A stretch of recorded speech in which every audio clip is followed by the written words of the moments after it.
pine forest breathed cold mist at dawn. Tall trees stood like wooden prayers, and somewhere beneath them, a man with a silent heart raised his axe to the sky and let it fall into pine. Elijah Boone worked without thought, without want, until the sound of snapping branches brought more than wolves to his woods. She came barefoot, bleeding, belly swollen with life. Her dress was torn, her hair stuck with dried leaves, her breath thin and frantic. Clara May Whitlow didn't knock on his door. She collapsed just outside it. The forest gave her to him, like a secret it no longer wished to keep. He found her slumped against his chopping stump, her hand cradling her stomach, her lips whispering the name Josiah like a prayer lost to time. Some said she had been promised to Bartholomew Kane, the cattle baron with silver in his teeth and cruelty in his eyes. Others said she had run because her heart had already been taken by a ranch hand who died with her name on his lips. Whatever the truth, Elijah Boone didn't ask. He simply lifted her into his arms and carried her through the threshold of his wooden life. Inside, the cabin was pine-walled, fire-warmed, filled with the sharp scent of sap and old sorrow. She woke to a stew pot bubbling, water by her side, and a man who didn't speak, just nodded and stepped back like a ghost afraid to linger. In the town below, Kane's wrath curled like smoke.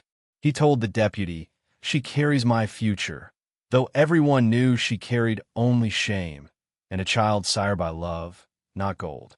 He posted bounty, sent riders into the hills. Men hunted her like a wounded doe. Elijah Boone heard them in the trees. He cleaned his rifle, set traps, and moved through his days like a bear stirring from long hibernation. Clara watched him work, eyes hollow but slowly warming. He didn't ask her story. She didn't ask his silence. One day, he left a carved pine cradle by the hearth. Said nothing. She found it and touched its edge with reverence, tears threading down her cheek. He caught her once laughing, just once, as he returned soaked and muddy, a fish flopping in his hands like a gift too foolish to explain. That night, she didn't sleep on the floor.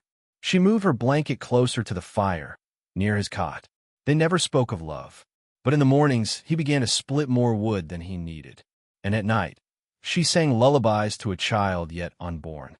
Then came the smoke again, not from the hearth but from the trees. Kane arrived with rifles and fire. Elijah met him alone outside the cabin. "You've got something of mine," Kane said, smiling like a blade. Elijah didn't answer. "She belongs to me. The law says so." Elijah raised his eyes. Just a breath.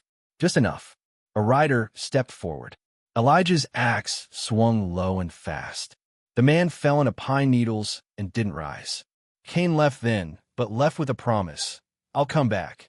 With more than talk. That night, Clara said she would run. Elijah said nothing, but she shook her head. "I ran before. That's why they think they can own me." Together, they dug ditches, fortified walls. Sister Hester came from town, silent and stern, bearing linens, whiskey, and bullets. When the second attack came, it came with fire and hooves and shouts. Elijah stood in front of the cabin with blood already on his knuckles. The child kicked wildly inside Clara's belly. Her contractions came like thunderheads. Kane strode through the smoke, rifle in hand. Elijah was bleeding. His axe chipped, but his spine stood straight as a pine. Kane kicked the door. Inside, Clara aimed a shotgun. Click. Empty. Kane grinned. Then Elijah stepped behind him, and he spoke. "Leave, or I bury you here." The first words she ever heard from him. Kane lunged. The axe rose. The man fell. Outside, the world burned. Inside, Clara screamed as life tore through her. Sister Hester caught the child as it crowned, red-faced, angry, alive. She named him Josiah. In the soot and silence afterward, Elijah sat on the porch, face bloodied, arms cradling both Clara and the boy. The war was over, and something better had survived. They rebuilt stone by stone. Clara planted wildflowers. Elijah built a second cradle, stronger this time. The town never truly welcomed them, but it quieted. Even the deputy tipped his hat when he passed. Kane's name faded from the streets. But Boone Cutter's story stayed. Some say he saved her. Others say she saved him. But the truth was simple. She stayed, and he stood. In a world where people take, there is power in those who guard. And sometimes, the gentlest wars are won not with bullets, but by refusing to break. So if you ever hear the wind in the trees, listen close. You might hear a woman laughing, a man sharpening an axe, and the breath of a child who was born on the day love stood its ground.